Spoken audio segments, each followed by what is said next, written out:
I know that I kind of tripped over this example right before lunch, so I just want to restate this, hopefully with a little more clarity.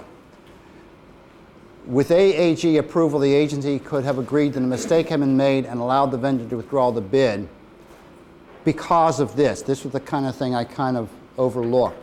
Because of the situation that you didn't want to get into a state of constant bickering or contentiousness with the vendor.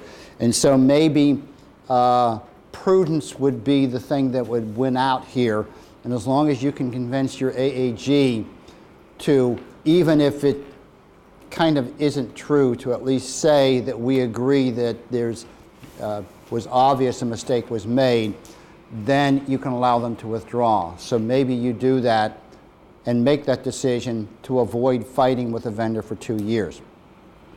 And in that particular instance, it is possibly a plausible answer. If you know it's a vendor that has never bid that price before and always been very high, it isn't a stretch to say, now that I understand his logic and now that I know he wasn't actually trying to win an award this time, that I can see, even though the exact circumstances may not seem like it's obvious, given the vendor and given their past record, it may not be a stretch to say, under these circumstances, we agree, in retrospect, there was an obvious mistake, and allow them to withdraw if you don't want to fight it.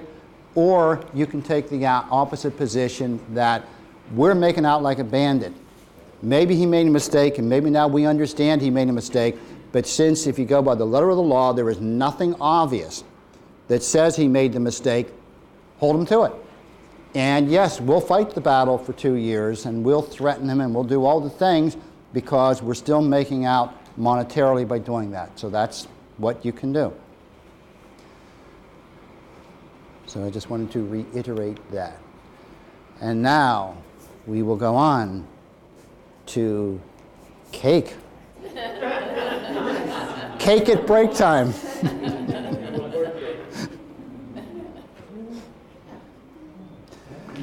All right, situation number 2. Again, we're talking about invoices.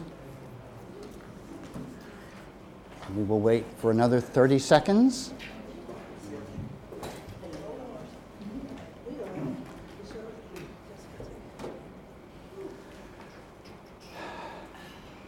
Some of this will sound familiar. When an agency receives the first bill from a contractor, it's for more than it should be. Where have we heard this story before? When the agency informs the contractor of this and asks for a new correctly priced bill, the contractor says this is its correct price. So far, sounds like the same situation. Then, both the contractor and agency discover that an addition error had been made in the original bid price, and that if you take the unit prices that were bid for this particular contract and add them all up, it results in a different total than what the vendor had entered on the bid form. So that's the first part of the situation. The contractor billed for the correct amount based upon the unit prices it actually bid. It billed for the unit prices of however many units that it provided, and if you did the math, it billed correctly based upon its unit prices. Now here's where the kicker comes in. Once the correct bid amount was known, it turns out the vendor wasn't the lowest bidder, and this was a sealed bid procurement, and should not have won the award. So what do?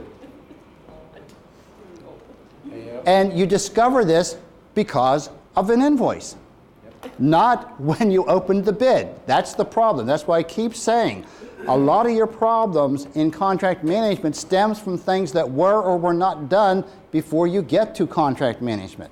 So what do? Well, wait a minute. If the total price, he won on the total price. Yes? So he is the lowest bidder if you're not going to go over the total price. He made a mistake. Arithmetic error.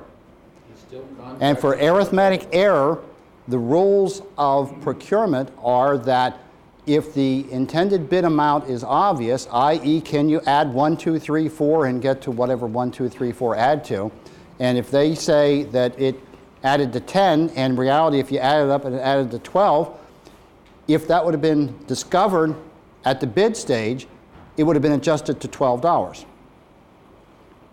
So the rules are that if it would have been caught before the award, the price would have been adjusted and they would have won or not won based upon the total price. But now you're discovering after award, so what do you do? Yes? I'm assuming it's like a 2 or 3 year contract? It was a couple-year contract, yes. Okay. My reaction would be that in this particular case, I would phase him out, pay what we owe him, and go to the lowest bidder. And do that over a 30, 60-day period. Anyone else would do that?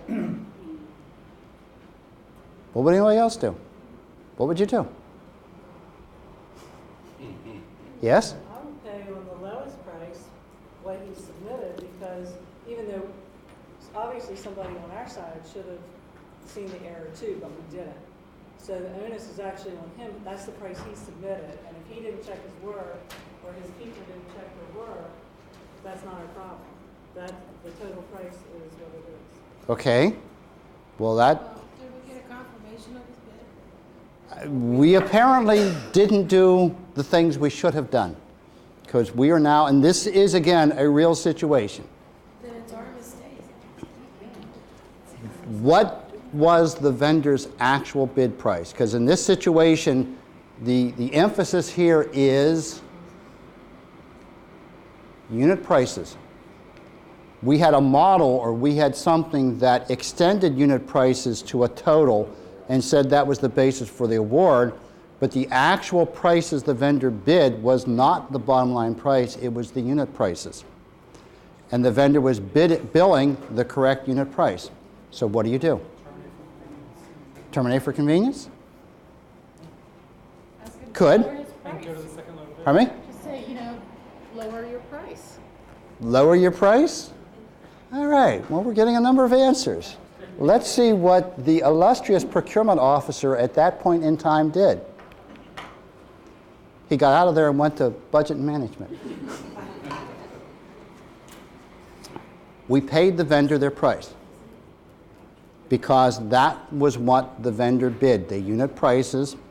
And reality is, bid prices cannot be changed after an award. But in this instance, and that's what we said before, he wasn't changing his bid price. He was billing the actual prices he bid for the actual units. And I think the unit was an hourly rate. I think he got paid hourly rate for the actual work done, and if you took the number of hours times the hourly rate, that's what the vendor billed for. And here's the thing. The fact that another vendor should have won at this point is irrelevant. There's things you can do before award and there's things you can do afterward. And yes, if this would be an egregious situation, you could potentially terminate. Now the issue is, what is the difference in price? In this case, it wasn't a whole lot of money. Oh, that's different. Yeah, this wasn't. It was substantial. This actually was, this was a small housekeeping contract for Rika Baltimore. And there probably was a difference when you actually had the correction of maybe $1,000 a year, if even that. And, pardon me? Did you do this one? Did I do it? Is this yours? Well, I was the procurement officer of record at the time. I didn't do the, You didn't check the extensions? no, I wasn't at Rika Baltimore at the time they got the bid in and made the award. In fact, this was probably my first year when I was here as chief of procurement. And all I knew was the stuff came in and we approved it. No, I didn't actually not do the addition.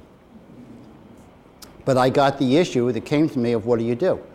And I didn't know what to do. I went to my attorney. And the attorney said, this is what we do. We pay the vendor their amount, and shame on all of us because we didn't check and verify that the math was correct. And that seems simple. Just verify the math, but it isn't done. And that's why you have these kind of examples, because it isn't done routinely when it should be done. But if it mounted to maybe $10,000 a month. Well, if you had a difference of $10,000 a month, you probably would have done more at that point in time with that kind of disparity. Is there a reason why this vendor is that much lower than anybody else? Did they make a mistake?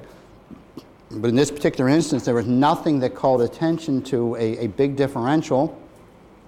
Things seemed okay. They just didn't check the math.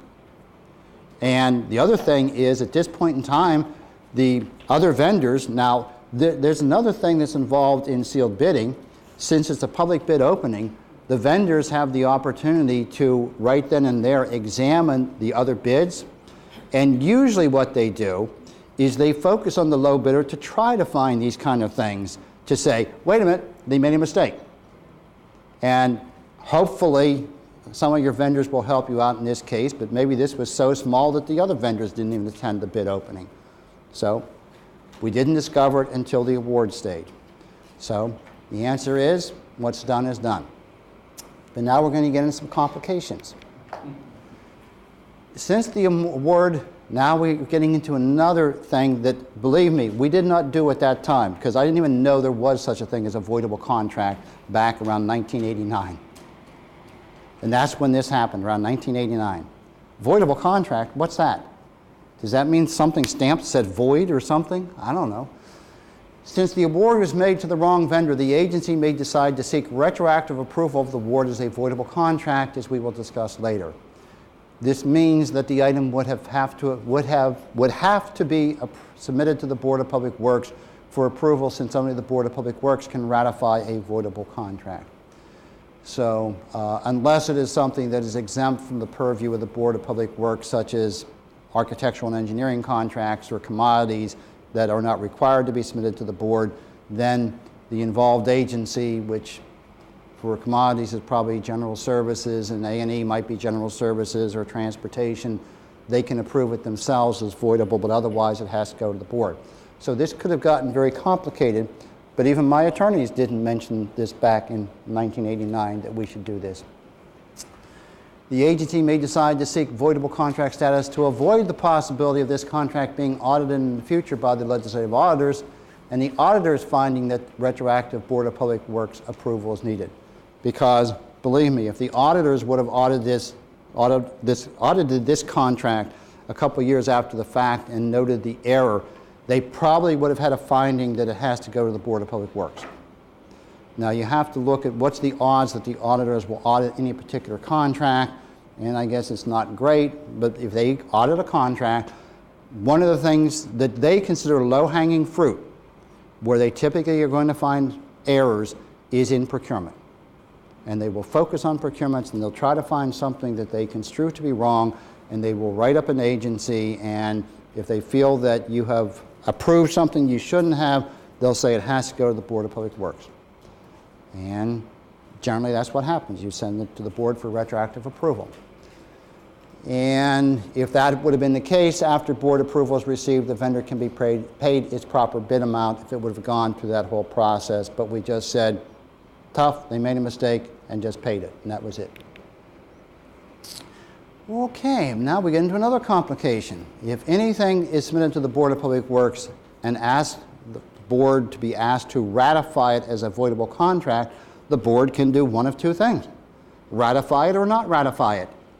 If they ratify it as a voidable contract, they're making it okay. They're absolving everybody of all the errors, and it's the same as if the errors never happened. But if they don't, then it automatically becomes a void contract, which means it's a contract that doesn't exist. It isn't. And if they fail to ratify it as a voidable contract, or if the agency doesn't even request it to be ratified as a voidable contract, then you're talking about void. A void contract means the contract award in effect is revoked, and we discussed this later. And in this instance, the procurement would need to be redone, with appropriate provisions being made for the continuation of work until a new award is made.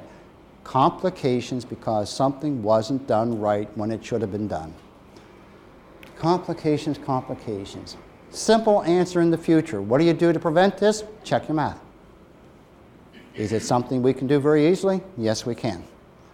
So we should do that. All right, let's see. Going to continue on the issue of paying bills and the things that can go wrong with bills. So what if you have a bill that is partially correct?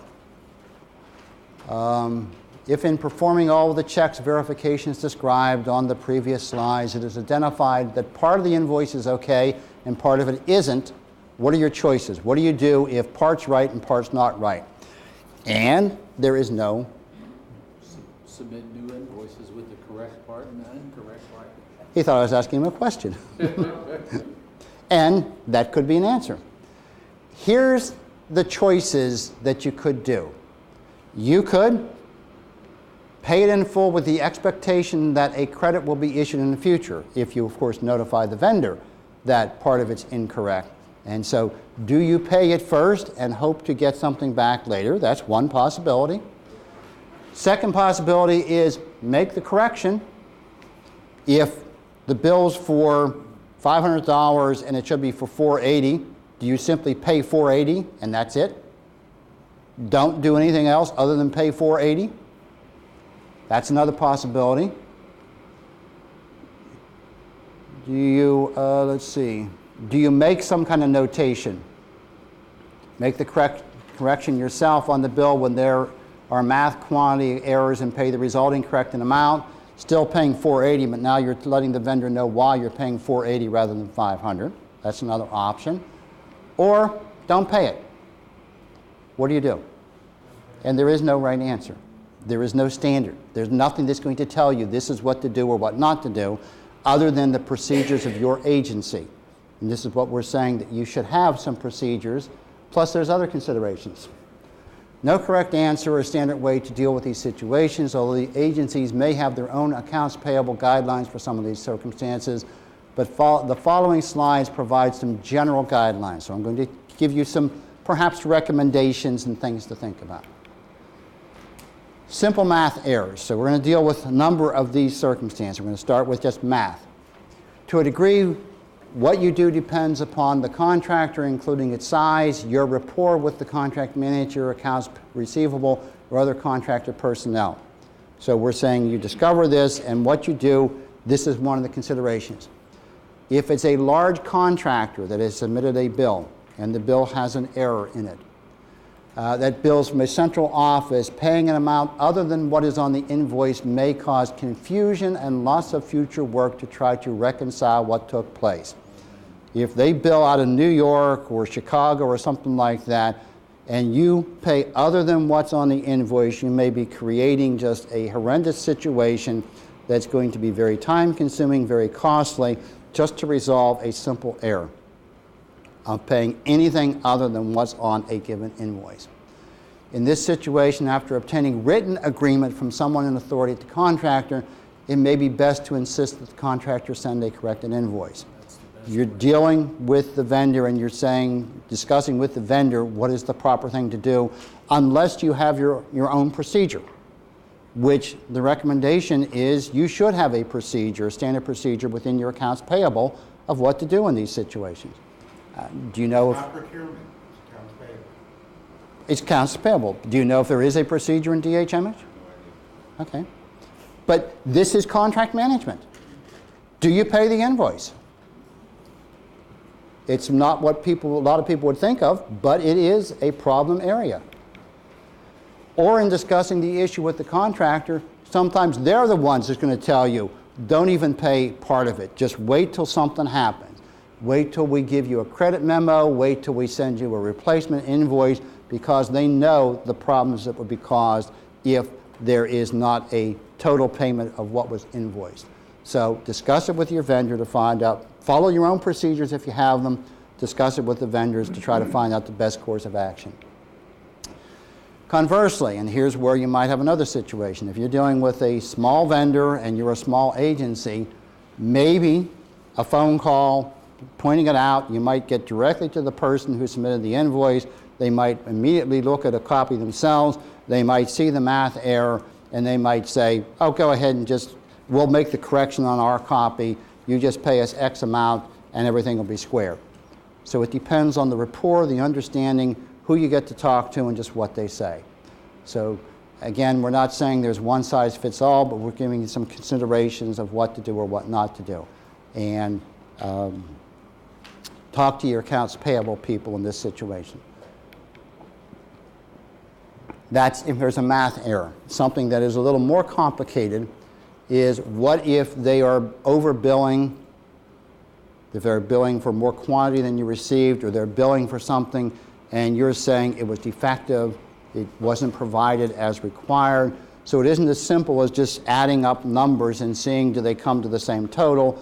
It's not something that's obvious on the bill whether you got the quantity that you asked for or the quality you asked for. So to a degree, the same answers as before will apply.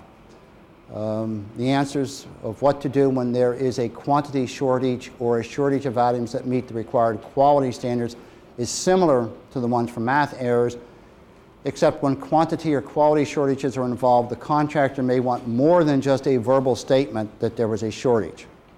They may say, well, that's all well and good, but I have no indication you only got 11 versus 12. And they may want someone to at least attest to it. They may want to go back to the freight company. They may want to do something for more verification that there was an actual disparity in what is being billed for. If the contractor wants some type of validation of the shortage, obviously it is essential to have such validation. The better the documentation of the shortage, the easier it will be to convince a vendor that there is a shortage, which means the easier and faster it will be for the invoice to be corrected. And the documentation could be receiving reports, acceptance testing, that type of thing.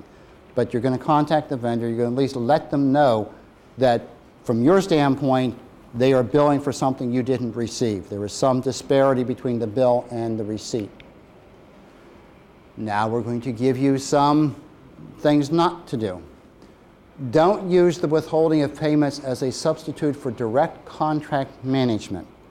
Now, what I mean by that is the failure to receive payment for an invoice should not be the way that a vendor learns there are quantity or quality problems. Now, it's one thing if they send a bill out of the central office automatically and and perhaps the bill gets there before the item, but typically if there's a problem with quality or quantity, instead of simply not paying a bill and letting the vendor come to you and ask, well, where's the payment? And when they come and ask 30 or 40 or 50 days later, where's my payment? You say, oh, we didn't pay you because we didn't get the quantity we were supposed to. That just creates problems if that is the first indication that you give a vendor that you have some kind of issue with what you have received. Specifications and contracts should have clearly written acceptance standards, timeframes, and required circumstances before bills may be submitted. I.e., specifications say that the contractor may not submit an invoice for a given deliverable until a 2-week testing period has expired, and the state's contract manager issues a written notice of acceptance. So, vendor will do something, and the specifications will say, after you do it, we have the right to test it for 2 weeks to see if it works as it's supposed to be. Let's say it's a software program that's supposed to do something, and we want to make sure it does it. So we're going to test it for 2 weeks, kick the tires to see if we can make sure it works or see if we can identify problems, etc.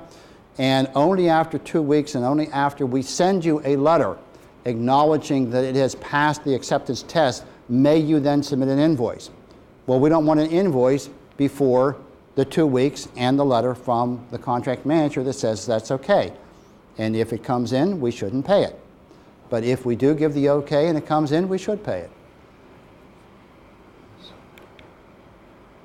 Don't refuse payment withholding procedures to avoid. Don't refuse or fail to pay a bill without any explanation and wait until the vendor follows up about the overdue bill before saying there's a problem. That will cause, we talk about how we want and should require vendors to perform under our contracts and not pay until there is performance. And every now and then we say this is a two-way street and that we need to be kind of honest in our dealing with the vendors as well. If we have a problem with a vendor, we should let them know that rather than them wait, because they're going to wait, they're going to submit a bill and they know that they're supposed to get paid within 30 days by the standard clause in our contracts that say we pay within 30 days.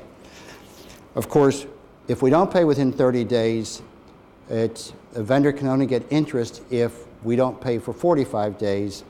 It's very complicated. Even though we say we will pay an invoice within 30 days, they're not entitled to interest unless we don't pay for at least 45 days. And so they can go another 15 days before, and pay within 45, and they still can't get interest. So let's say a vendor waits 45 days, hasn't gotten payment, calls up after 45 days, and is told, we had a problem. That's 45 days when they were waiting for money, when perhaps the issue could have been settled with one phone call 40 days ago. Vendors will get upset, and they will feel they are being mistreated. And if there's something that, unless it's obvious that they shouldn't have billed, and even if they shouldn't have billed, we should let them know so that we apprise them of the situation, that it can get rectified as soon as possible. Letting it go on just builds the potential for resentment and problems for letting it fester. Provide prompt notice to the vendor of the problem, i.e. 30 days, and is told there's some problem, especially if the inadequacy is something minor that could have easily been corrected days before. Then they will have the problem against us. And again, we don't want either side to have ill feelings against the other one. We want both sides to be harmonious and working jointly to get the job done. Don't refuse, fail to make payments over trivia. And I will say this with some caveats, i.e. don't refuse to pay thousands of dollars over a billing error of a few dollars or a minor variation in billing. Now again, that depends on the caveats I've said before about what your procedures are, what their procedures are, and maybe they will tell you, don't pay this big invoice, even if there's a couple dollar error, we'll send you another one if you notify them promptly. But this could be something of contention, and if you really go 45 days and not paying a $10,000 bill because of a 50-cent error, they're probably going to be upset to find out 40 days later that all they had to do was do a correction, or all you had to do was round it off and pay the money, and ill feelings. So unless you are trying to reinforce the unacceptability of the continual failure of the contractor to follow established billing procedures, then maybe you will pay in these situations, or if they've told you not to pay, maybe you don't pay. But otherwise, if you have trivia, probably should pay. And if there's any issues of whether you should or shouldn't, and whether it will be construed to be a penalty type situation, sometimes you want to check with your AG about the advisability of not paying a very large bill over what might be trivia. And actually, the reason I've included some of these slides, particularly this one, and I'll just mention this before I tell you the rest of the story. Again, this issue of don't avoid paying bills for minor things, such as if you've told them to put the invoices in red ink and they put it in blue ink, or if you've said, give me an original and 2 copies, and they simply give you an original, or if you're supposed to put their federal tax ID number or contract number on the invoice, and they don't. Sometimes these are trivia and sometimes they're not trivia. And there is currently a task force that has been appointed by the legislature, passed a law 2 years ago for the creation of a task force to study the procurement of human services contracts, with specific focus on, let me think, Department of Health and Mental Hygiene. I've heard of that department before. Human Resources and Juvenile Services, and Department of Education, the agencies that do human services type procurements. Because the nonprofit community in particular has been very outspoken in their criticism of state agencies for what they consider absolute trivia in not paying bills. And nonprofits, most of them, run on a shoestring, unlike the one that's been in the paper and highlighted recently a week or so ago. Baltimore Mental Health, Baltimore Behavioral Health, whatever that agency is. But I hate to say this, but our accounting department has said it has to be signed in blue ink, and this is where I'm going to go into the dynamics here. okay. Your accounts payable usually want it in a specific color to be able to distinguish it from a copy. We need to be able to tell the original so we don't pay twice. We don't pay the original and we don't pay in a duplicate. But believe me, the nonprofit community is going to the legislature and saying, this is absolute nonsense. We don't send it in blue ink, we don't get our money. They're withholding thousands of dollars from us because of trivia, and the legislature agrees with them, and there is a task force that's supposed to study the human services procurement to come up with ways to improve it. And I am on that task force, and an individual up here is on this task force. We have had one meeting in person and one telephone meeting of only about 4 people. And supposedly it's going to be reconstituted and start having meetings to go over stuff like this. And they don't want to hear that it makes sense from the state's perspective. We are harming the nonprofits. Yes? Nonprofits make you sign grant applications and grants in blue ink. Okay. I just think that's interesting. Grant applications? Okay. I would Yes? have thought that the invoice had a unique number which was requested. It wouldn't make any difference if it's pink, green, blue, or yellow.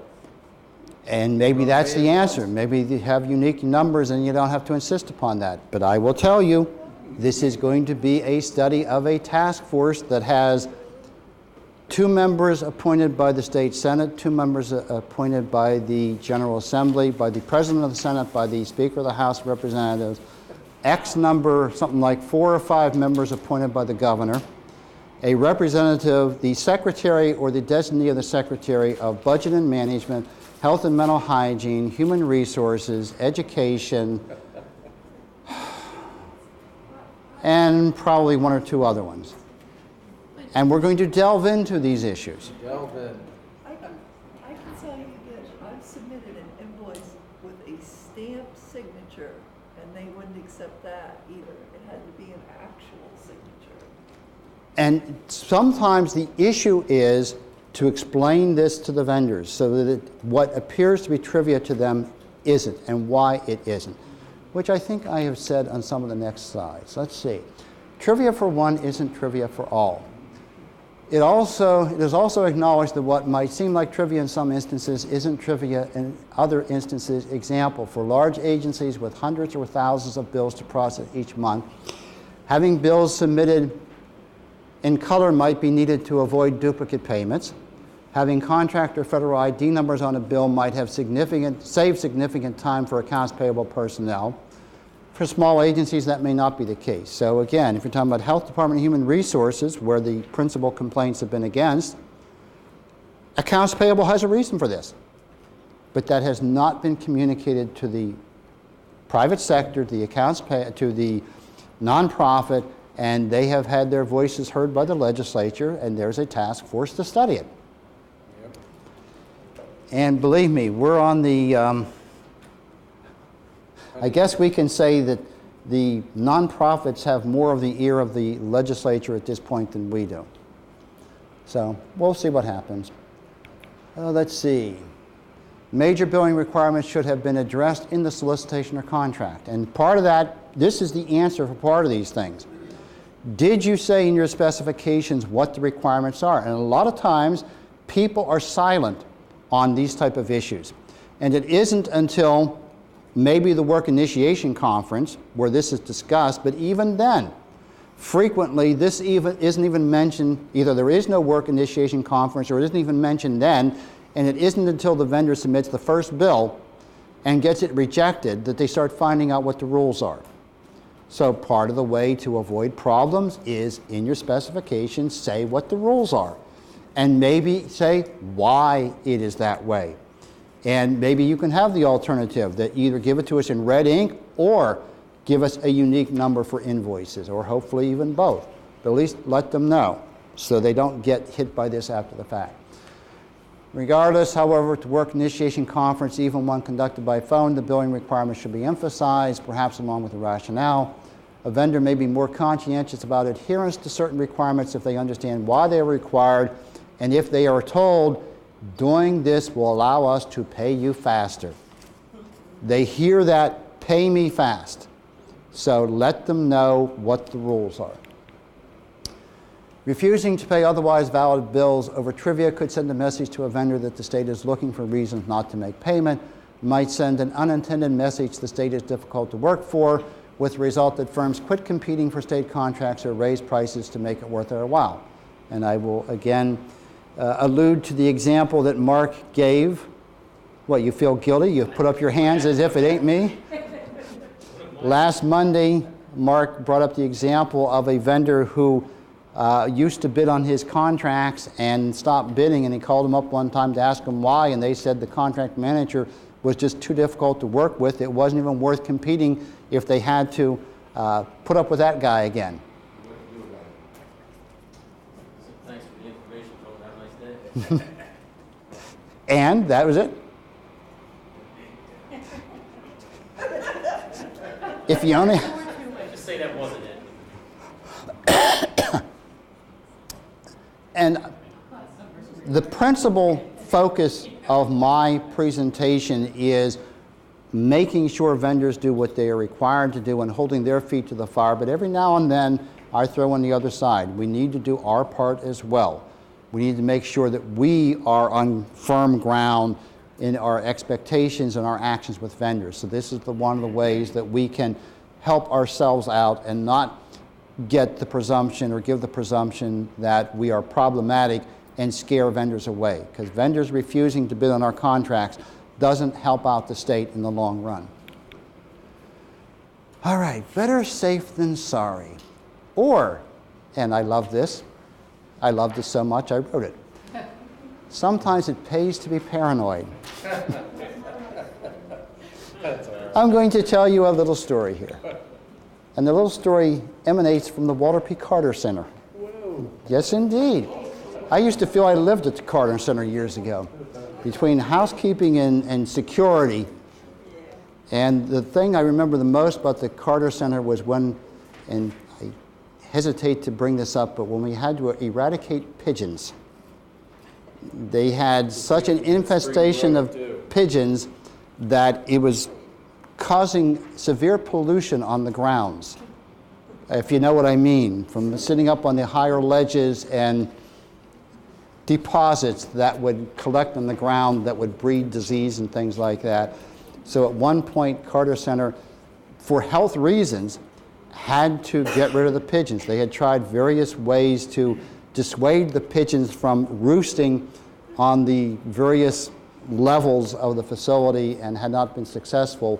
So they got to the point that we did a contract for a vendor to actually bird control. That they went out and they put corn down in the various places where the pigeons roosted to get the corn accustomed to eating it. And then one time they put something else in the corn. And the pigeons fell themselves. So it's... But then we had a cookout later on. It was actually... Wait a minute. That's the contract I remember the most about the Carter Center, because I didn't feel good about writing the specs for that one. But they said they had to because it was a health hazard, and they had tried everything else first. All right, but now we're back to simple trash. And Carter Center had one large dumpster, and what they did was once a week or whenever they needed, they would call the vendor, and the vendor would come out and pick it up and take it to the incinerator down off, I can't even remember the name of the street. Down south of the stadium. Yeah. Rescue, pardon me? Russell Street, yes, that's the street I was trying to remember. And so they would pick it up, take it down there, dump it for it to be incinerated, and then bring back the empty container. So when I first got involved in the trash contract at the Carter Center, they had three aspects to the pricing. Aspect one was we rent the dumpster. So for each day the dumpster is on site at the facility, there is a charge. Just for, and whether we put one scrap of paper in it or didn't, there's a charge just for the dumpster to be there. There was a separate charge, a fixed price, unit price. So this is a unit price, well actually per week, not per day. A fixed unit price for each time the dumpster needed to be hauled away, emptied, and returned. For them to come in with a truck, a tractor I guess it's called, come in, lift up the dumpster, put it on, haul it away to the incinerator, dump it, come back, put it back. There was one charge to do that. And then there was the third charge, the weight of the trash. So when I first got involved, it was 1, 2, 3. And that was a fee per ton paid for the dumping of the contents. And the pardon me? There were that many pigeons? No, the pigeon was something extraneous. No, this is just routine trash removal. No, there were not that many pigeons by the ton. We had tons of pigeons. I obviously made an impression on her in the story. Yes. I didn't like doing away with the pigeons. So let's see. We still have to do that at Spring Grove Hospital. Do you? We have a contract with birth control. Where again? What's that? Hagerstown Correctional Facility. They have the pigeon problem there too? Okay, lots of pigeon problems. At the incinerator charges by ton. So that's what's the rationale for paying for the actual fee of the tonnage, because the incinerator is going to charge the trash removal company for that tonnage. All right, so this is what came to me the first time I got involved with trash removal at the Carter Center. All right, so we're going to give you more of the background. To validate the actual cost of emptying the dumpster on a particular date, the vendor had to provide a copy of the actual dated tonnage receipt from the incinerator. Because if they're going to charge us for tonnage, we want something that indicates from, bless you, from Resco, that's the name, I think, still the name of the incinerator company, that at least they showed that on, what is today, November 16th at 1:45 p.m., 6 tons of trash, or whatever it is, was dumped at the Resco incinerator, and the vendor is supposed to bring, with their invoice, send in a copy of a dated acknowledgement from Resco of the tonnage dumped, etc. And that was supposed to validate the ability to charge for the tonnage in addition to the rental and in addition to the pickup, as we already described. So when the specifications were being drafted for a recompetition, there was concern that a vendor could provide an actual receipt, and the concern was me, because I'm always paranoid, that they could, yeah, okay, they have to give a receipt, but how do we know the receipt that they send to the facility is the exact receipt for the trash picked up at the Carter Center? If they send a receipt for trash on November 16th, it could have been for anybody. How do we know they haven't taken the biggest trash receipt for the day and sent it to every customer they have and bills every customer the same amount? We don't know. Or how do we know that they don't pick up our dumpster and then kind of make 1 or 2 stops along the way and have some other stuff dumped into it as well, so that they are billing us for not only our trash, but other people's as well? How do we know? And if you're paranoid like me, you start wondering about these things. There's incentive to do that. So, now here's the thought process of what do you do? Because remember, part of procure, part of perform, is not only paying for what you have, but figuring out how to do it better the next time. Because you have this overlap between performing one contract and starting the beginning, the procurement stage of another contract. You're continually into, how do I make this thing better? Hopefully making it better. So, thinking about how do we, if you're a paranoid individual, how do you safeguard about some of these things that could happen? Well, and some of these may sound a little bit ridiculous, but you can have an employee that when they come to pick up the trash, you take the employee and say they have to ride in the truck all the way down to the incinerator, have to verify that that particular dumpster that was picked up at the Carter Center without any stops along the way was dumped at the incinerator, witness the receipt that they get at Resco, and then come back with the truck as they put the dumpster back in place, run in, make a photocopy right then of the dumping receipt, and then, okay, that sounds like we can have a pretty good validation that that might be the case. that is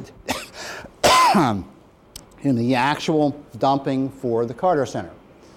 But then again, if you can think it, then what are the downside? The downside is too expensive in terms of employee staff time, especially during times of temporary staff limitation.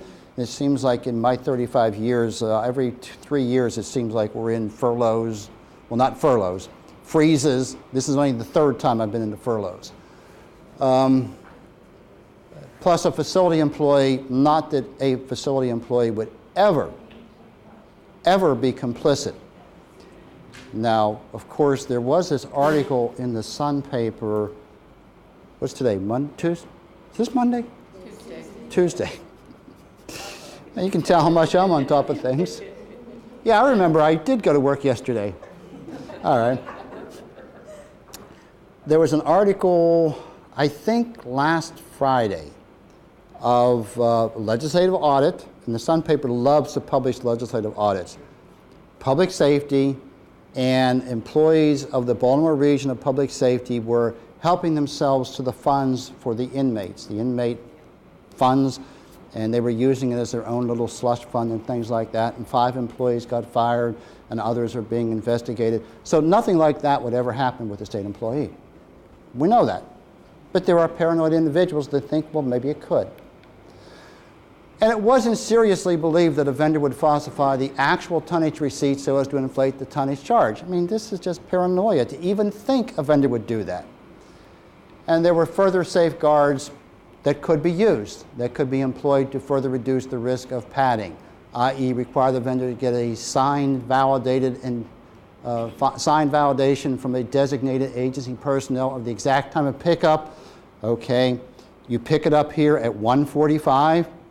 And we will have driven back and forth to rescue about 10 times to see how long it typically goes to go from here to there and back, and also observed how long it typically is in the queue. So we know if we have a pickup at 1:45, we should have a return. We should know that the receipt of the dumping of the trash should occur roughly around 2:15.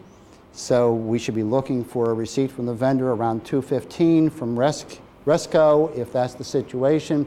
So we could have done that and required that type of situation. But these additional possible procedures weren't absolutely foolproof or without extra cost. Effort would be needed to establish a reasonable elapsed time frame, likely with multiple trips over the route from the facility to the incinerator, time waiting at the incinerator, noting typical queuing. Vendors likely would charge extra if their driver had to come into the facility, find one of 1, 2, 3 people who had to validate receipts, get the signed time validation, go back in the vehicle, leave with the dumpster, etc., if they had to do that for the trip out. A vendor could always explain away any elapsed time longer than usual by saying, let me think, was I 15 minutes late today? Well, my story for being late today was, gee, you should have seen that traffic on Route 40. Never have I seen traffic like that on Route 40 before this morning. It just took me, and it did, 50 minutes to get 9 miles today. So that was the reason why I wasn't over there and back within a half hour. There was this problem with the traffic light, there was this, that, and the other thing. And even though it's longer than usual, it just took longer than usual because of traffic. Or there were 10 trucks backed up. Usually there's only 2 there when I come there. It took longer than usual. So when a bill was being reviewed, perhaps a month after a pickup had occurred, there was no practical way for the facility to contest a claim of heavier than usual traffic or queuing. So unless it was claimed all the time that conditions were worse than usual, in the end the facility would likely accept the vendor's explanation and pay the bill. If we had simply said you have to do time stamps and the time stamp has to show reasonable time and things of that nature. And the verification of times and bills also had a cost to the facility and staff time, with the possibility that competing staff time demands would cause the conscientiousness of the validation effort to ebb over time. And believe me, this happens. When you start having competing demands of your time and the one doesn't seem as important as something else, you tend to neglect the one that doesn't seem as important, which even though you said you're going to do it, over time you stop doing it. So, given all this, what was decided was to take the simple, safe route and eliminate the tonnage billing altogether. So instead of taking it from 3 elements for the billing, take it down to 2. In other words, have vendors quote a fixed price per dumping occasion, with the vendor being responsible for the cost of whatever weight was in the container, with the anticipation that there was no practical way for a vendor to manipulate or pad any billing if there were only two fixed unit prices: the price to rent the dumpster for a week, we know whether it's there, everyone can see the dumpster is there, and the times they picked it up, took it, dumped it, brought it back. So there's two simple things for billing. And it was believed that competition would keep the fixed prices from being excessively high. And it's a fixed container, so it only can hold a certain amount of weight, and vendors usually have a pretty good idea of how much contents go in it. We figured that it wasn't a big stretch to just go from those three elements to two, and made it simple. And even though it was not likely, and being a paranoid individual, even I didn't think that a vendor would go out of their way to do something nefarious for something as simple as this. And I was wrong. The wisdom of this decision was validated about a year later when the local officials of the national vendor that won the trash removal contract were indicted of charges of pervasive fraudulent billing.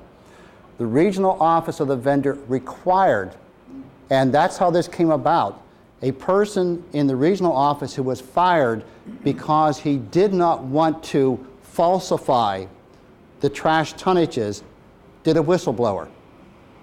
Went to, I don't know, the Attorney General's office, the Fed, somebody, and blew the whistle on what he supposedly was required to do and what everyone in the regional office of this vendor was required to do, and that was go out of their way to manipulate the billing, to falsify the billing so they could bill more than was actually being picked up and dumped. So the regional office of the vendor required its employees to inflate bills through the previously mentioned and other means, supposedly aggregating millions of dollars over several years involving hundreds or maybe even thousands of customers. They were doing this with everybody. High-level officials of the eastern region of the vendor were sent to jail and the firm was heavily fined. The firm would have been debarred except for the fact the fraud was localized, eastern region only, and not known or encouraged by the higher levels of the firm, and there was a complete replacement of the offending regional officials with ones that had nothing to do with the fraud. So the vendor, after the fines and everything else, after cleaning house, was allowed to continue to compete for state contracts for the dumping, trash removal, etc. But if they wouldn't have done this, the firm would have been debarred from even participating for state awards. So even though such criminal actions are probably very rare in state contracts, the moral of this story is that often a little thought and willingness to do things differently than before can make even a low-risk situation, and make it virtually foolproof. Sometimes it pays to be paranoid. So that's my little story. That's the fable. Can I add to that? Can you? Thank you. Bring it up to date. Well, the DGS people and Mark certainly know that there is a statewide contract for a company to do trash removal. It is by the pound. So we here at headquarters just recently figured it out that, we should be a little paranoid, and we've since changed as of today to a vendor who is going to be doing it per, they call them totes, but they're the thingamajigs. Containers? Containers. Okay. So I just mentioned that to any of the DHMH people. If you need more information, give me a call or send me an email. But it's still being done, is my point. Okay. Well, apparently people don't know what happened in the past. So what I'm trying to illustrate is you need to take conscious thinking about what is being done, and instead of just doing the same thing always the next time, what can you do to improve either the performance or even something as simple as safeguarding the accuracy of the billing or reducing the need for safeguards by doing billing a different way. Just think outside the box. Okay, better safe than sorry. Now we're going to go into something more mundane. Retainage withholding. So we said there's normal withholding, and that's where you simply take an invoice and don't pay what the vendor isn't entitled to. This other part is where there's actually a contract provision that says a certain amount of retainage, certain amount of a payment will not be paid to the vendor, but instead will be withheld for a specific duration, either the entire contract or until a particular deliverable is done, the entire contract deliverable, an intermediate deliverable, whatever the case may be.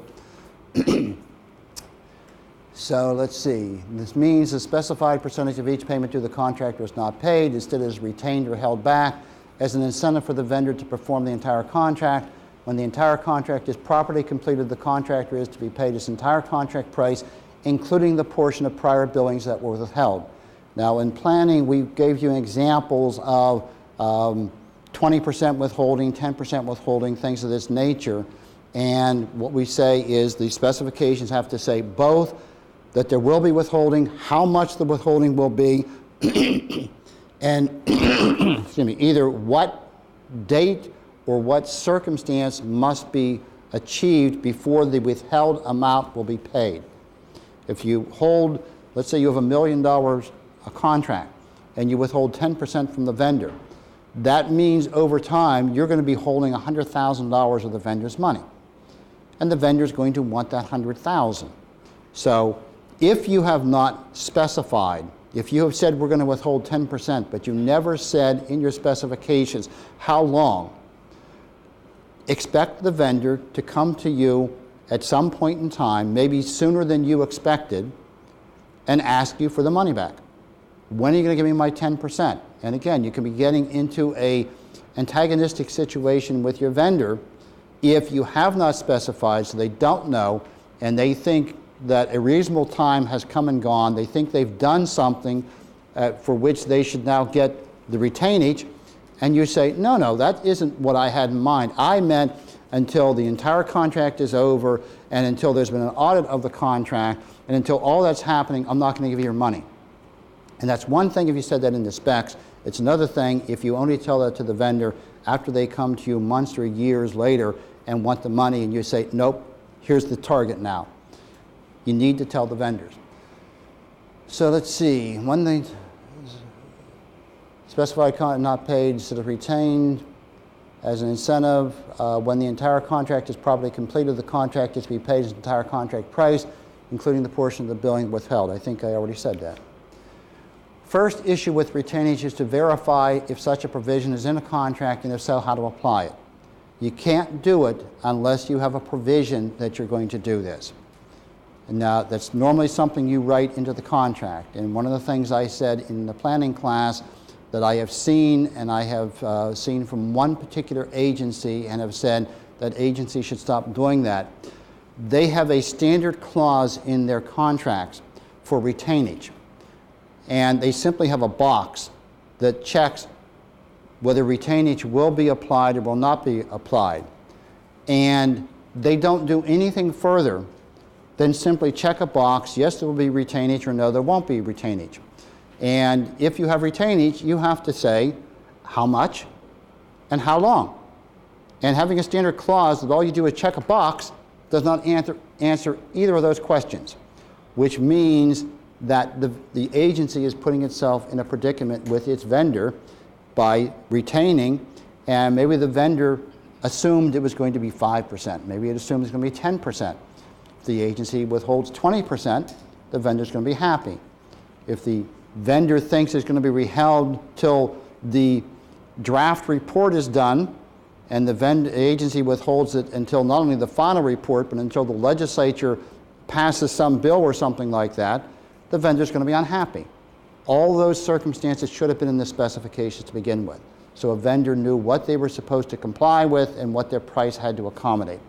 So that's what you shouldn't do, and I've said that to this particular agency a number of times, and hopefully they have stopped doing it. Let's see, sometimes it is specified in the contract that a given percentage, i.e. 10%, is to be retained from every invoice until there is final acceptance of the contractor's work. Sometimes the retainage only applies to billings for certain activities under the contract, not all billings. And in particular, if you're dealing with time and materials, I don't think there should be retainage for the most part for time and materials. And I say for the most part, there can be exceptions to that. And because If they bill you for time and materials, you should know whether you've gotten the time and material. And if you're paying by the hour, what's the purpose of withholding? And I will give you an example if there is a purpose, but usually I would not say there should be withholding for this type of contract. Let's see, probably the contractor will let you know if you are applying retainage to a portion of the contract that it doesn't believe retainage applies to. Vendors are very good at telling you if they think you're gone beyond what you should be doing for withholding money. But if there's a situation where you should withhold because the contract says you will withhold and you don't, I'll bet you the vendor probably isn't going to remind you that you should be withholding. They probably will just be nice people and let you go on your merry way and continue to pay the whole amount. Usually there are not major problems with this aspect of retainage, i.e. interpreting when retainage is to be applied and then withholding the required invoice percentage. So usually that is not the problem. Usually here's where the problem is. Problems involving retainage usually center on when the aggregate amounts retained should be paid. And I have seen many instances where a vendor, an agency will talk about retainage and will give the percentage. And they will simply say 10% or 5% or 20% and won't go any further. They won't say for how long. And hopefully in those situations you'll get a question from your vendors who say, how long are you going to retain it for? In which case then you can do an amendment to the specifications and clarify how long you're going to retain it. But if vendors don't ask you and you don't deal with it, it is a potential problem that you're going to have to inherit at contract management with the vendor continually wanting their money, their retainage, and you either giving it to them when perhaps you don't feel they're entitled to it because you don't want to battle anymore, or hard feelings again. Let's see, so the contract should say when retainage is to be paid. Typically the retained amounts will be paid when the agency accepts either the entire contract or one or more specific deliverables under the contract as being properly completed.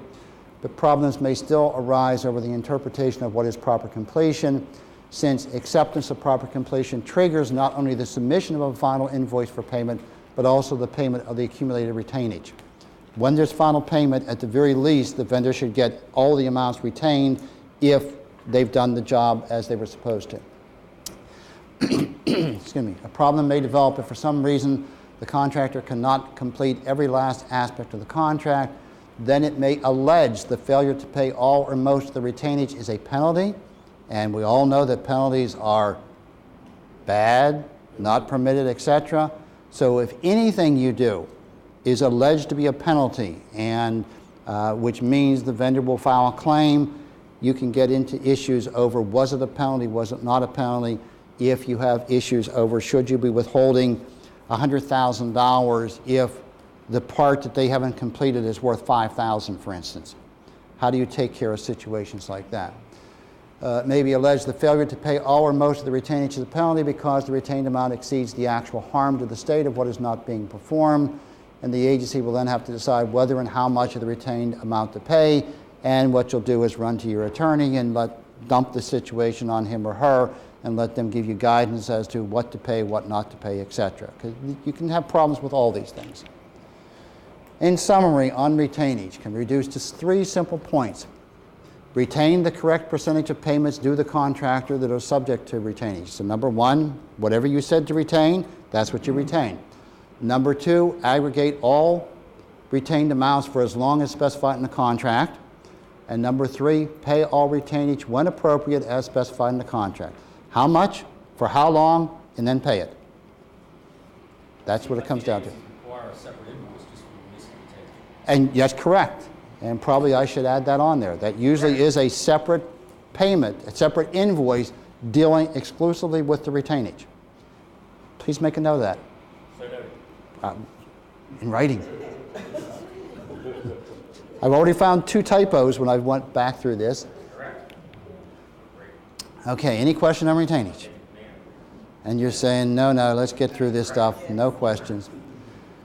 All right, so what we have dealt with for the past couple hours is contractually provided remedies for problems with the contractor. Now we're going to deal with what if there are no contractually provided remedies, or what do you have in addition to remedies that are in contracts. And we're going to go through each of these: ad hoc oral communications, written communications, meetings, remediation plan, modification to provide remedies, and actual damages. So, having said that, let's go to it. Ad hoc communications. C. All right. So we're going to refer you to a couple other slides later on that probably are not these slides, but internal communication and contractor contact log. So we will deal with these shortly. So that's ad hoc. Written communications. We will deal with this starting with a slide dealing with letters and external communications. So we have internal communications, external communications, meetings. And this is redundant. If you took the planning class, you will have heard this before. There should be a provision in the contract that the state can request meetings to deal with performance problems in addition to meetings specifically mentioned in the contract. We have the right, if you are not performing, to request you to come in on 1 day's notice, 2 days' notice, etc. If we're having continual performance problems, that meeting must be attended by the contract manager, this person, that person, and it will be specifically focused on your lack of performance of this contract to this point in time. And we put in the contract we have the right to do that if there are performance problems, and we will say you may not bill and you will not be paid for any attendance at such meetings that are called because of performance issues. So even if meetings are a deliverable where you can be paid, we will not pay you if it's because of performance problems. So this is one of the things I said, that you can give the vendor a little bit of pain if they're not performing and require things of them that cost them money, even though they're not ostensibly a monetary issue in and of themselves. It should be stated in the contract that contractor performance-related meetings can be held within a given number of days' notice, example 2 days. So we can call you up and expect you to be here within 2 days. Even if we normally give you a week's notice, performance issue, it can be shorter. But it should be in the contract what the minimum time frame is we will give you.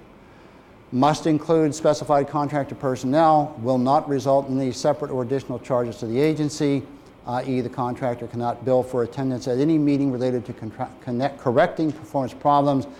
If all this is in the contract, call such meetings when needed and ensure that no additional payments are made due to such meetings. Doesn't mean the vendor won't bill you. Even if you said cannot be, it's not something you can charge, that doesn't mean that you won't get an invoice that has that somewhere. So just be diligent with the invoices that they don't try to charge you. And if they charge you and you point it out, oh gee, made a mistake, yes, you're right, but if you wouldn't have caught it, you'd have paid for it. But if such a provision is not or not in the contract, or if only part of this is in the contract, i.e. the right to call performance-related meetings with no further details, the agency still should insist upon such actions without charge. What we tell you over and over is put these things in your specifications to begin with.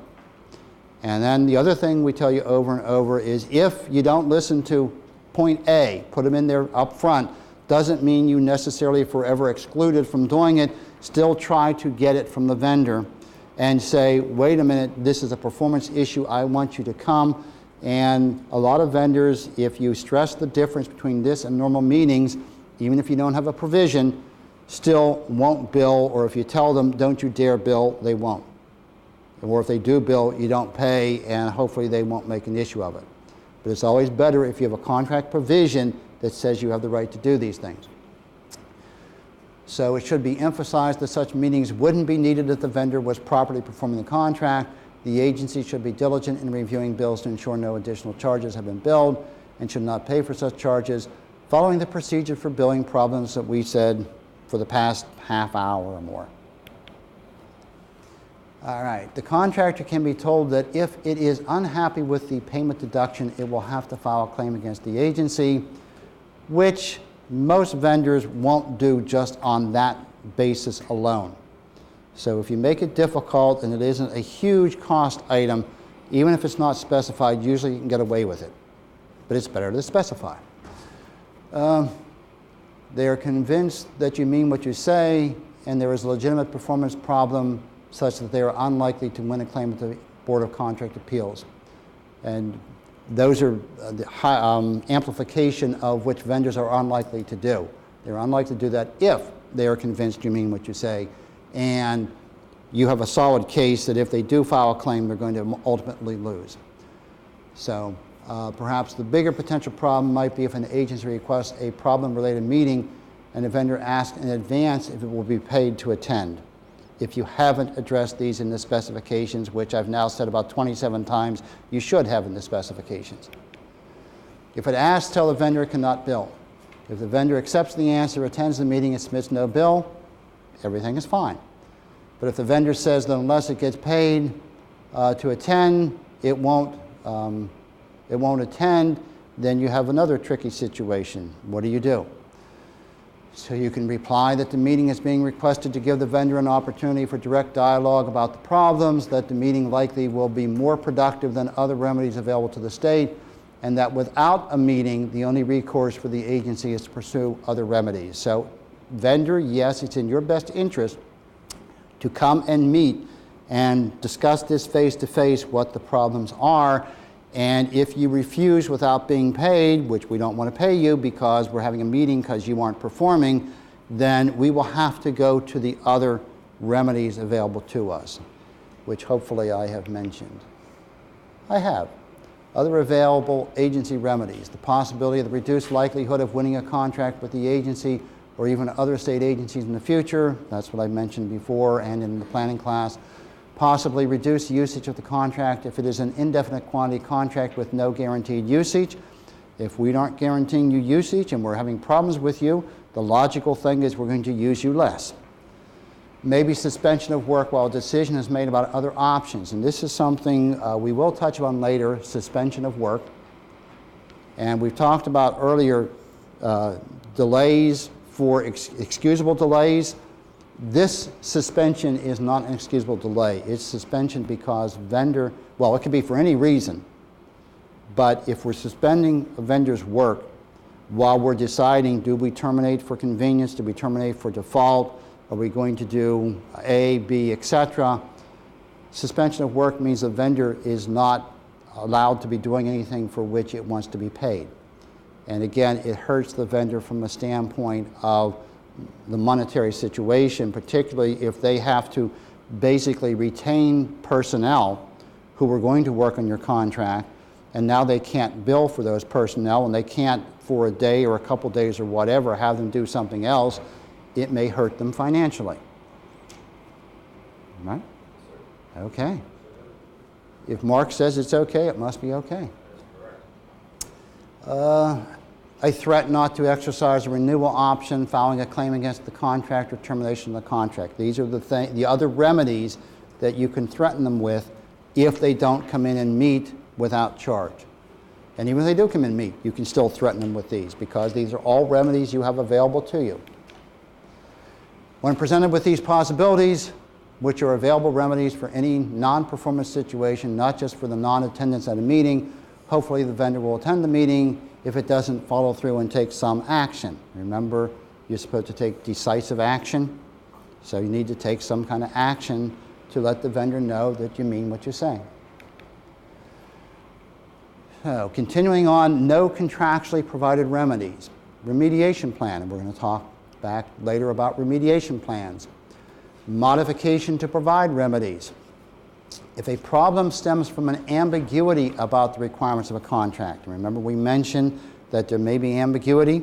If maybe you're now discovering there's an ambiguity, maybe you will do a modification to eliminate the ambiguity so that there is not a problem from this point forward. It might be best to modify the contract to eliminate the ambiguity. In doing so, however, the oft-repeated prohibition against giving a vendor more money without more work must be followed. Accordingly, there may not be a lot of instances when this approach is useful. But see the next example. So pay close attention to the next example. Situation. And I had an awful lot of situations about housekeeping. That used to be my primary nemesis back in the early days. Before it became maintenance, and I no longer had to worry about it. Because once it became maintenance, it became general services headache. And now general services gets to worry about all these situations. Housekeeping contract at a small facility was perceived as doing a very poor job. This was the Highland Health Facility, and in my time here, I think there have been more facilities closed at DHMH than are still open. It used to be almost one a year was closed. But Highland Health used to be over there at what is now Bayview campus of Johns Hopkins. With DHMH had 2 floors of the Mason Lord building, D building, on the grounds of Baltimore City Hospital, which is now Hopkins Bayview. So small facility, small housekeeping contract, and the vendor was doing a lousy job. And it was so lousy that I remember going over there and the facility director took me to a fountain, a water fountain, and which was about 6 inches away from the wall, and said, "Look behind that fountain." And behind the fountain was an apple core. He said, "I've been watching every day. It's been there for 10 days. And I just check every day to see whether the housekeeping vendor is ever going to pick up that apple core, and so far I haven't been disappointed." And that is just illustrative of everything they do, or more particularly everything they don't do. That's what's happening. We're getting no housekeeping. And the facility director would say, and we go out and look on the floors and we see nobody there, and we call up the contractor and say, "Where's your staff?" "Well, I couldn't get anybody to go out there today." And then when they do have staff, we go up to them and say, "Well, you need to go in the restroom and you need to replace the paper and things like that." And they'll say, "I don't have any to replace." And there's times when they ask them to go and clean the floor and they'll say, "I don't have a mop." And this is what I was told. Like, I spent more time going out to the Highland Health Facility on this small little housekeeping contract for all these problems, and we had almost no contractually provided remedies in this particular contract. And again, these are in the early years when I was learning how to do this type of work. So after multiple instances of withholding payments, let me see, there were lots of promises of improvement but few results. Each time the vendor was called and said, "You're doing a lousy job, you don't have people, you don't have supplies. Okay, we'll get someone out there, we'll get the supplies in place. We had problems, but we're going to take care of that." And each time there's a promise, and each time maybe something happened for a short period of time, but for the most part, nothing happened of any duration. So after multiple instances of withholding of payments and threats of further compliance actions, the vendor was trying to show enough cooperation and improvement that it wouldn't be terminated for default. So after a particularly a long series of issues of going back and stressing non-compliance, so the vendor was actually fearful that we were going to terminate for default. The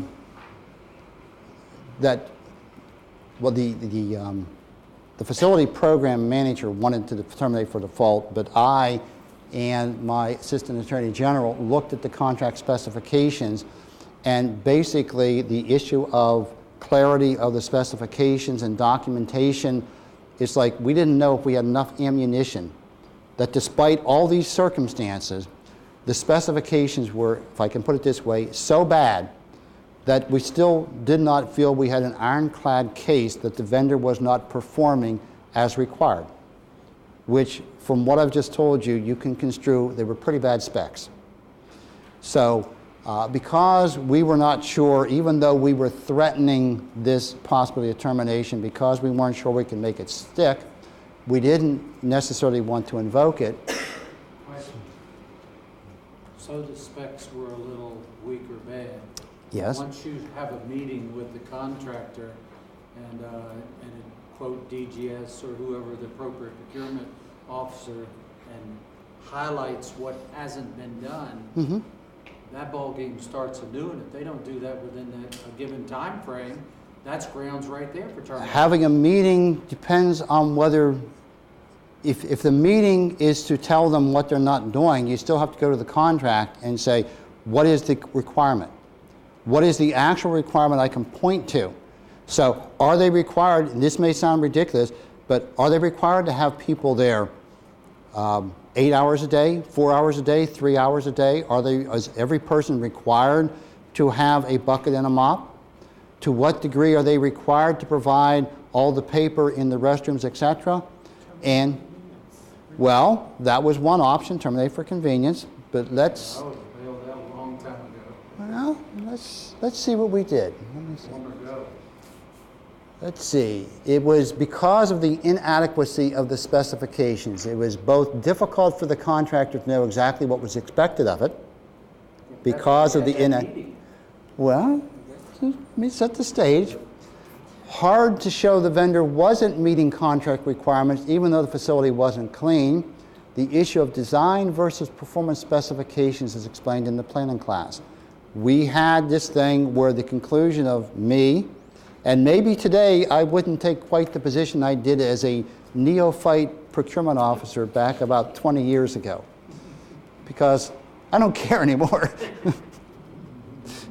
I don't know if I can say it that way, but I am a little more emboldened today than I was back then, and my AG wasn't real comfortable either.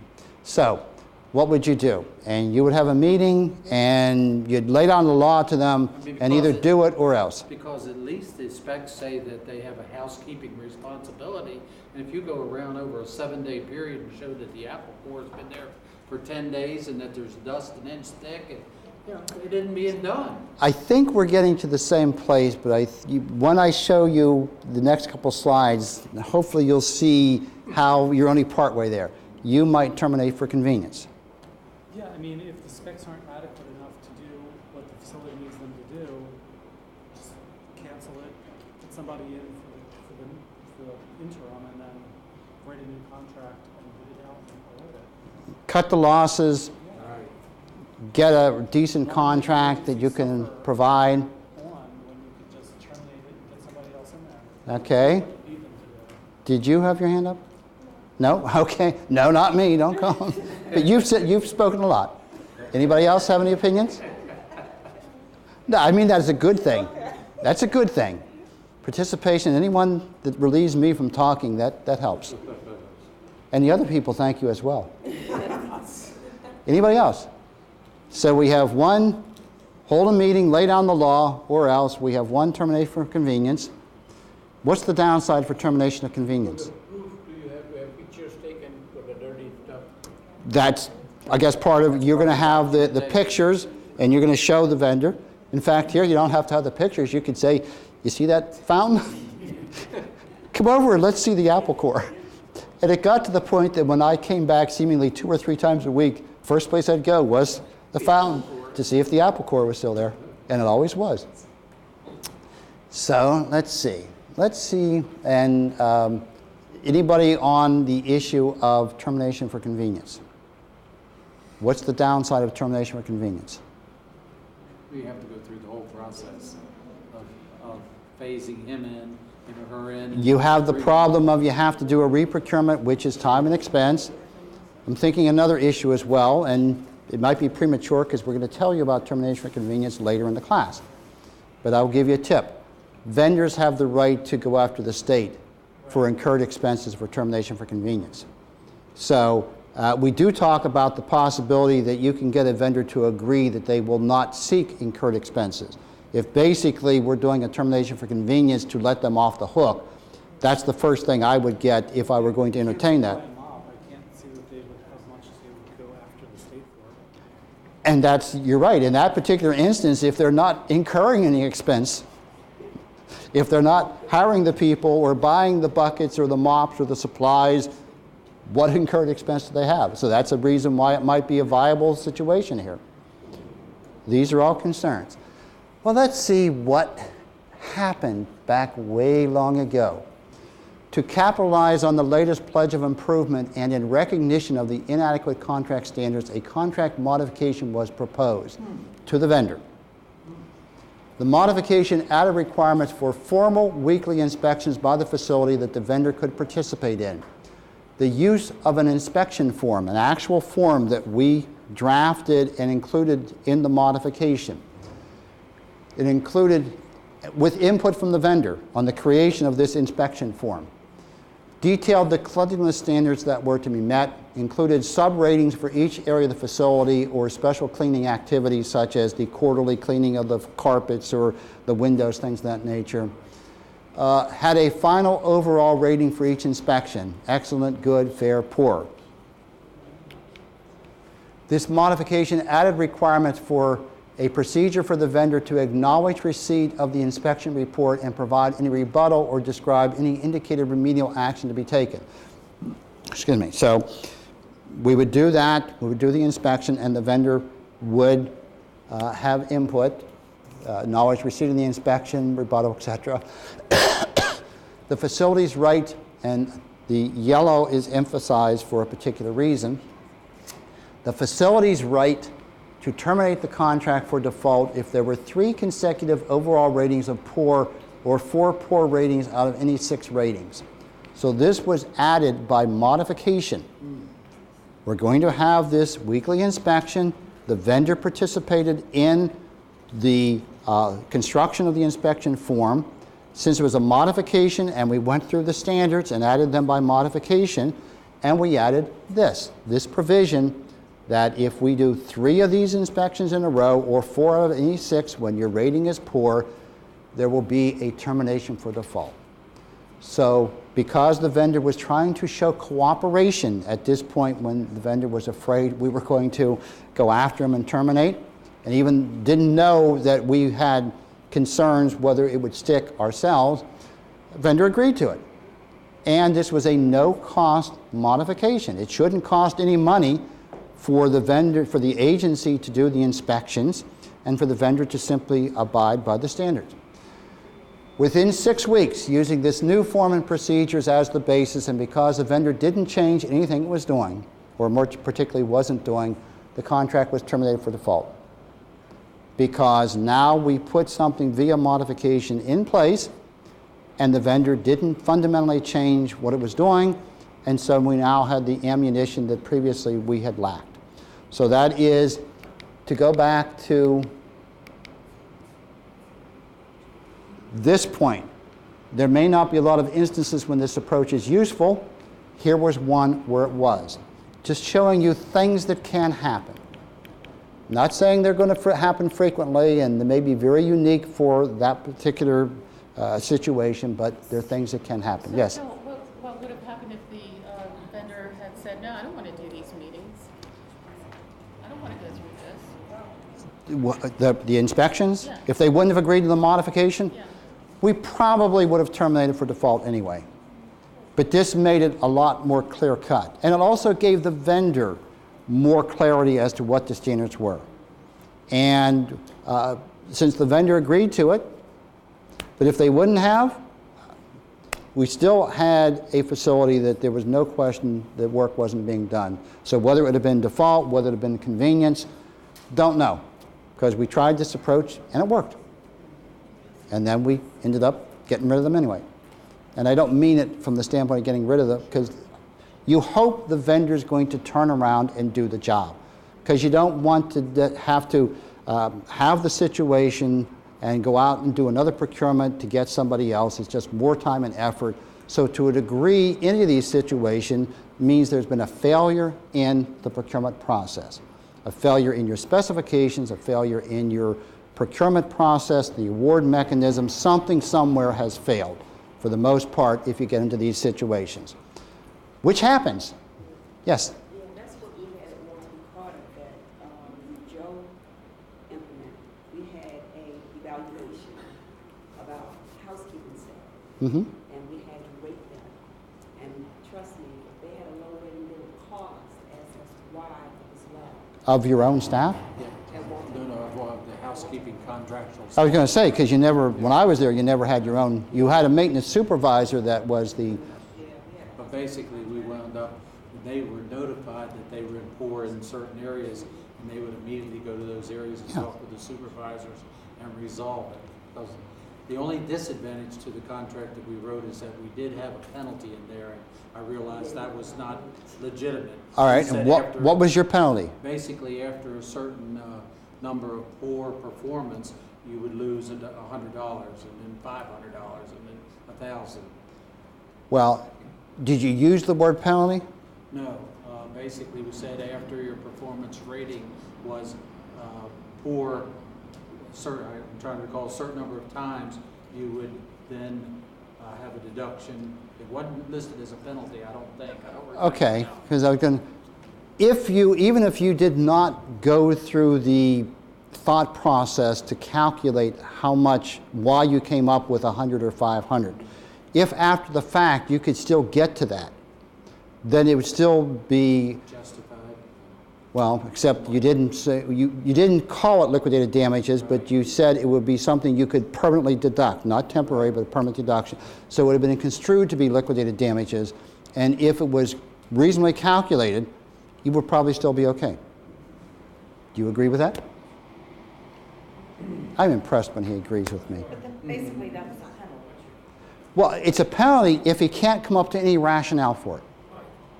It's like a But- reduction of their work means a reduction in their payment. If they're not doing it. What he said, if they went for so long with a sub-poor performance, then you were going to deduct from them a certain amount, and even though from what you said you didn't get to why you came to that number, if you could even belatedly come to say, well, what that means is we would have had X number of situations where we met with them and X number of situations where we met internally to even talk about what we were doing with them, and you take all the staff time and all the fully loaded rate for those people, could you get to $100 after 3 times? If you could, it would be a defensible liquidated damage, regardless of whether you called it that. And see, prior to coming here, liquidated damages to me was a penalty. Now I realize from a contractual point of view, you've got to have the legitimate definition of liquidated damages and be able to prove it. We like to consider them incentives. That's what I was just wondering. So I'm 5 minutes over? See, you people aren't doing your job. You aren't telling me when it's break time. Is it break time? I thought I heard it was break time. Joseph, was that like, was you deducted like per occurrence or something, like? Yeah. They don't want to leave. If you want to take a break, go ahead. It's break time.